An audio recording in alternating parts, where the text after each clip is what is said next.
Peace be upon you, brothers and sisters. May Allah bless you all. Hope you're doing well, everyone.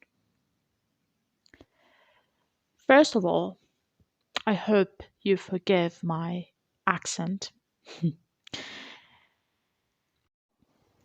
And then let us go right into our beautiful story for today's evening, Otaiba mare, which is going to be about a man called Michel al Otaibi and his mare Otaiba. And of course, we must mention Al Otaiba tribe, which is a well-known tribe in Al Jazeera, north of Syria. This story is brought to your ears by our elders, and it's worthy to mention here that we face a difficulty with our elders, those who are 90 years old and over. When we want them to tell some story, they don't do it easily because it's hard for their memories to recall some story when asked for.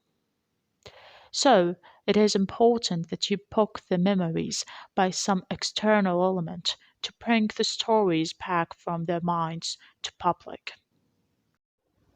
So, once we were riding our car on a hunting trip. The car was going over than 100 kilometers per hour, and there was a mare right next to it, easily keeping up with its speed.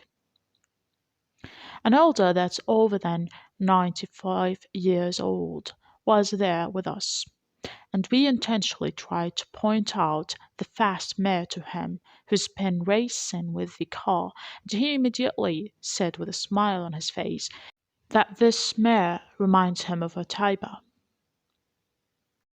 We deliberately pointed at the mare to make the elder remember and narrate the story, and it worked, because as I said, the elder mentioned Otaiba's mare with a smile on his face, so all of the sittings turned to him and asked about the reason of his smile, so he could manage to recollect and narrate the story of Otaiba's mare to us.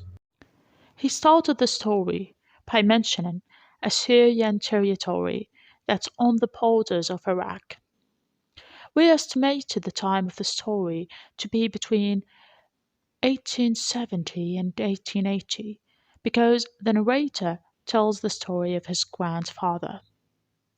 He goes on saying there was a man named Michel al-Otaibi from Otaiba tribe, a man that was frequently paying them visits from the borders of Iraq to Syria, and shares with them their daily hunts, the trade, and the custom of horse racing that they always held.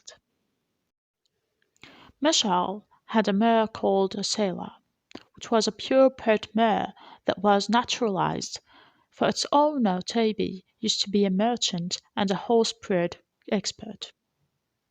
So this mare Osela, when we were coming from the area around the border, which was a narrow forest-like area inhabited by savage wild horses, an Atom showed up out of a sudden in front of us, and an Atom is a black horse. He attacked us, and he headed towards Michel, who was on the back of his mare Asela, and threw him to the ground. They tried their best to scare the wild herd away by firing bullets from their rifles to the sky as an attempt to get Osela back from the black horse. It's worthy to take into consideration how dangerous a wild horse could be. But thank God, we got safe out of the situation. And days, months, and a year followed. Osela had given birth to a mare that cannot be described. He went on saying it was an incredible horse that was breathtaking in its beauty and strong high legs, which is the most important characteristic in a healthy pure horse. It was like you cannot help but to praise how much an incredible horse it was, saying it was the first time we lay our eyes to such a wild beautiness. Michel decided to give it the name of Otaiba. Michel took a very good care of the mare. The elders started posting about how much rarer Otaiba was, and how could no other mare beat her in its speed. No other mare could stand against her. The old man went on explaining more about Otaiba. She did not allow any other mare to step speeding in front of her, or even being 20 meters or more on the back of Otaiba's tail, and this was the characteristic of pride Otaiba used to have, which is a trait that is important in the following of our story. People came from every place around the area, like the mosques in Iraq, and offered tons of money to buy her. But they were all turned down by its owner, Michel, who had been telling everyone that this mare was not for sale, no matter what. No any other existing mare in the area could ever beat Otaiba in a race.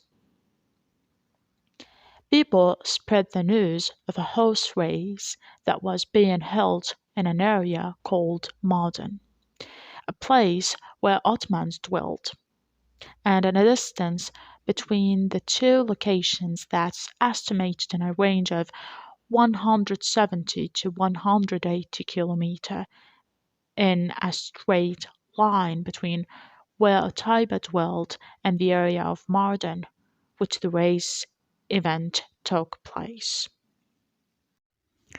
A race that was well planned and organized by the governor of Mardin. Michel was so determined to join the race, for he trusted Otaiba's ability.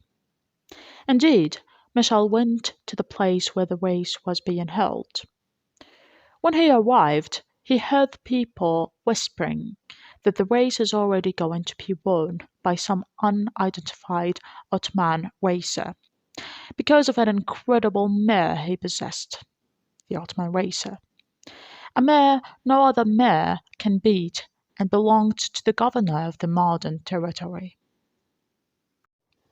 A governor at the time was like a president of a country nowadays. People warned Michel not to challenge the governor's mare, to avoid troubles, because if Otaiba won over the governor's mare, the Ottomans will not be pleased and will probably torch and impale them, which is a famous torture practice for the Ottomans. That's why the tribe of Meshal tried to prevent him from the race, because Otaiba will definitely win the race. The atmosphere was getting tense just because of the way people admired the beauty of Otaiba, including the governor himself. Meshal took into consideration the danger of him winning, and acting on that, he decided that when the race begins, he will hold Otaiba back and stays at the back of the governor's mare, although the governor was not himself the one riding the mare back, but belonged to him anyway and raced under the governor name. The race started, and the horses went off on a road of a distance of about 5 to 6 kilometers and came back. People saw Otaiba ahead of all the mares she was racing. They felt afraid and wanted from Eshel to hold back his mare so it won't be in the first place and beat the governor mare, which indeed was at the second place, approximately 10 to 15 meters behind Otaiba. Indeed, Otaiba won the race, and all of her tribe felt like something not good is going to happen. Shouting and blaming Michel because of the disaster he brought upon them. The thing he has done, which is winning, was a life-threatening act for them. Michel started arguing that he tried his best holding his mare back, but she didn't seem to obey him. That's because of the characteristic of pride Otaiba used to have. The Ottomans started pointing fingers at Meshal tribe by harassing them on how could it be the Arabs went over the Ottomans. Mashal tribe felt like it's the end of it. It's the end of the road for them, and they will be either punished or killed. Indeed, Otaiba won the race, and all of her tribe felt like something not good is going to happen, shouting and blaming Michel because of the disaster he brought upon them. The thing he has done, which is winning, was a life-threatening act for them. Michel started arguing that he tried his best, holding his mare back, but she didn't seem to pay him. That's because of the characteristic of pride Otaiba used to have. The Ottomans started pointing fingers at Meshal tribe by harassing them on how could it be that Arabs win over Ottomans. Meshal tribe felt like it's the end of the road for them, and they will be either punished or killed. Fortunately, the rider of the governor's mare turned to be a good person, and witnessed to everyone there and to the governor that he saw Michel holding back his mare and was trying to slow down her movement. But the mare did not comply. The tribe refused to take any trophy and got out of the place like they were escaping their own death and not as winners. They went back to Syria, and Michel took all the blame of what had happened. All the way home, days passed, and Michel and his friend were traveling in the Arab area. It's worthy to mention that Michel was a strong, confident, and a serious man. While the men were traveling back to their tribe from the Arab provinces in a distance described of more than 10 to 15 kilometers, they saw a group of cavalry that were holding up the Ottomans' flags. They knew that those were Ottomans because of the Ottoman flags on the horizon. It seemed like one of our Arab people was with them, pointing out on us, and we managed to figure out that they are here for us, that they wanted us. We met and exchanged salutes with the Ottomans. The one that was speaking to us was Turkish, and they had along with them an Arabic translator. He pointed out to the mayor of Taiba asking about it, and his Arabic was not that good. As you know, he wasn't Arab and was trying his best to speak the language, just like me. Michel confirmed that this was Otaiba, and it belongs to him. The translator told him that the governor of Mardin demands the mayor. Michel knew right away and felt in distress, because Michel would never let go of his purebred mare, even if the Ottoman Sultan himself asked for the mare. Michel won't approve on letting go of her. But he was distressed on how to solve the matter out without causing any trouble. Michel tried to use some diplomacy skills he had to settle the matter for good. He started telling the translator that this mare is precious to him, and the translator was explaining to the Ottomans who were on the back of their horses holding the Ottoman flag up in the sky and with their firearms on their side. At the same time, Michel and the man with his company were armed also with firearms. The translator asked for if that is his final answer, and Michel confirmed by saying that the name of the mare is Otaiba, which means it only belongs to the Otaibian tribe, and it will be a disgrace to the whole tribe if I give it away, and that's all I have to say. He started telling the translator that this mare is so precious to him, and the translator was explaining to the Ottomans who were on the back of their horses holding the Ottoman flag up in the sky and with their firearms on their side. At the same time, Michel and the man with his company were armed also with firearms. The translator asked if that is his final answer, and Michel confirmed by saying that the name of the mare is Otaiba, which means it only belongs to the Otaibian tribe, and it will be a disgrace to the whole tribe if I gave it away, And that's all I have to say. The Ottoman officer started saying bad words to disgrace the Ethiopian tribe, and the man who was with Meshal took it as a sign of trouble. Something bad is going to happen, he thought. Meshal managed to lay eyes on the first rank officer, which was called in the Ottoman's time the Uzbashi, and at the first sound that came out of Meshal's rifle, his friend immediately drew his rifle against the Ottoman's, because it seemed that the Uzbashi death was affirmative, and his soldiers are going to shoot at both Meshal and the man next to him. There's no escape from what is coming. Both Meshal and his friend the narrator's grandfather threatened the Ottomans to drop their weapons to the ground. No one gives a single move. Everyone freezes. The Arab guy that was with the Ottomans, that pointed at us to them, made a look at the thrown body of the Uzbashi and informed everyone that the Uzbashi injury is not that deep and won't kill him. Al-Otaiba Meshal shot the officer with a bullet that went through his lower jaw, smashed his teeth, and went up to the upper jaw, and finally penetrated his right cheek. It was a bad injury, but not a killable one. So after what happened, we took away the weapons and took the Uzbashi to the nearest medical point. At the time, Michel took off from the area, so they got the Uzbashi to the nearest doctor, and it will take him 2 or 3 days to recover. But the problem was that the Ottomans, out of no doubt, are going to raid the Arabian tribe and leave no one alive behind. The tribe started in distress to find a way out of this disaster.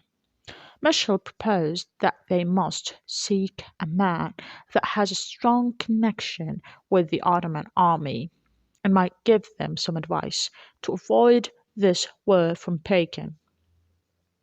This man was the governor of Malden, and that they should get the governor before the Ottoman soldiers do.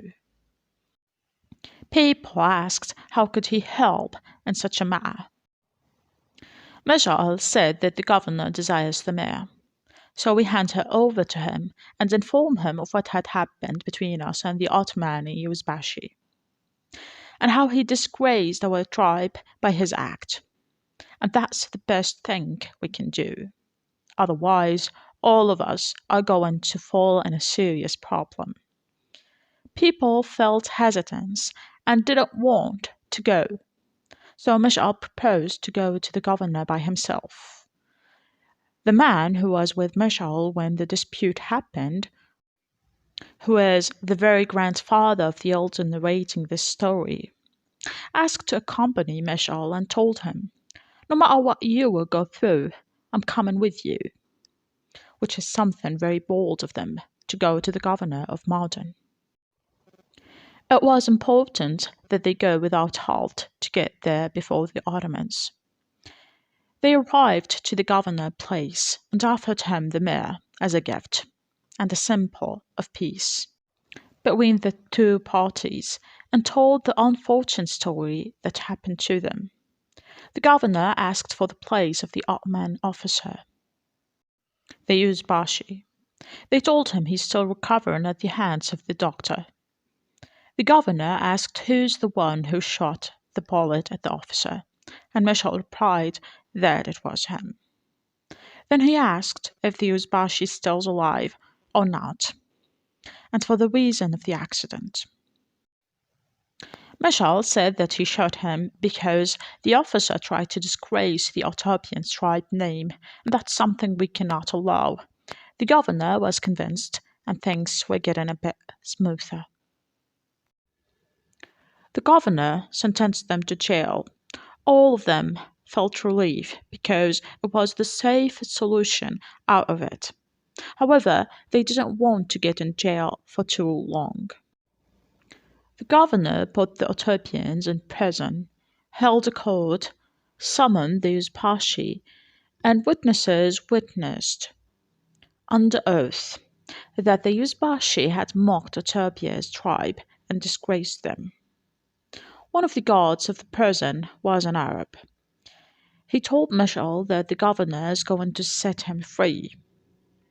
Michel, with a relieved voice, asked, "How is this possible?" The guard told him that the governor does not want to make a scene of what happened. The Yuzbashi was not damaged bad, and the gift you offered to him was tempting, which is the mare, of course. Days followed, and the tribe headed to the prison. Michel and his friend were free now. The irony in what's coming, because the tribe gave Michel an old and a bad shape horse, and Otaiba was given to the governor.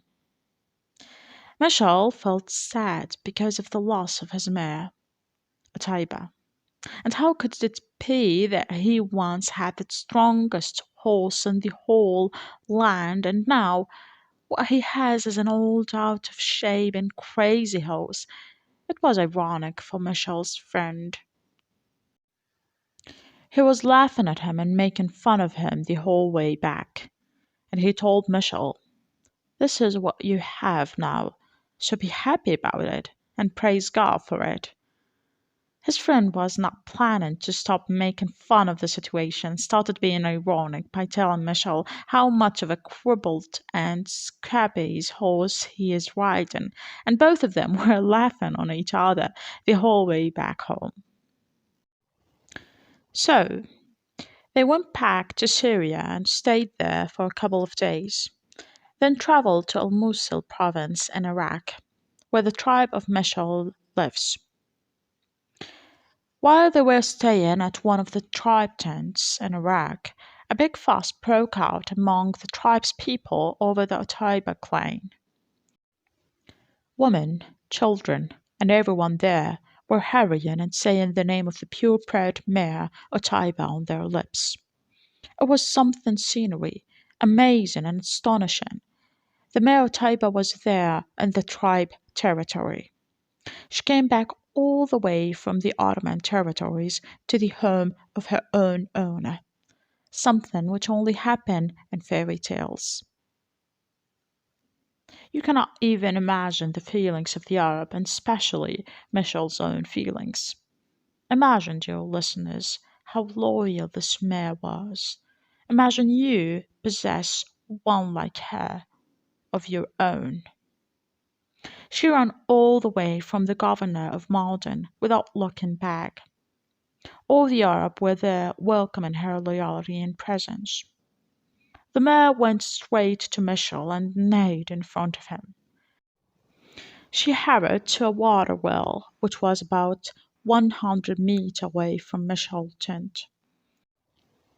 She was too thirsty and dying for a drop of water. Because of the long distance she ran without any stop. She was too tired and sweating and breathing heavily. Michel kept the mare away from the water because, as you know, she should not drink straight away while she is so exhausted. Days followed, and the joy and happiness of the return of the mare was not meant to last long. The Ottoman soldiers came along the way to claim Otaiba the mare back. They were searching for her and managed to locate her place. They exchanged salutes with the Arabs and demanded the mare. The Ethiopians affirmed that the mare was there with them and offered them a good hospitality.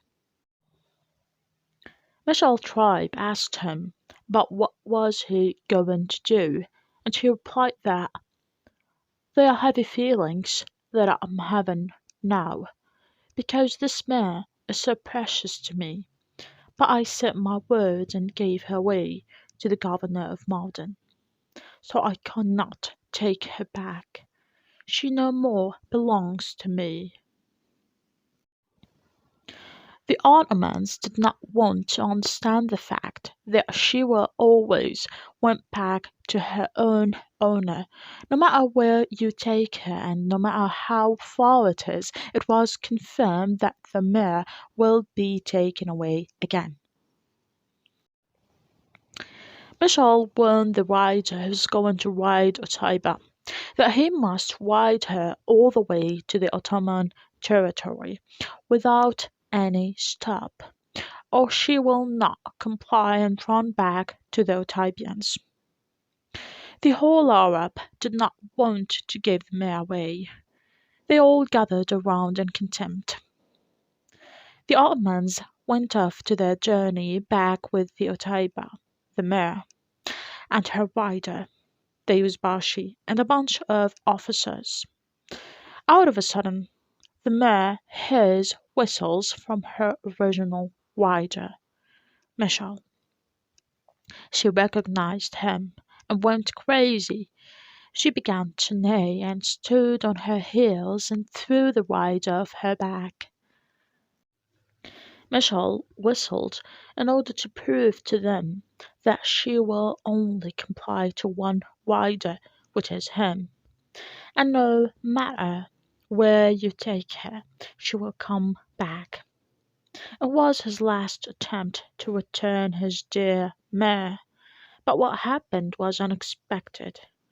When Michel whistled to her, she threw off the rider from her back and ran straight towards Michel.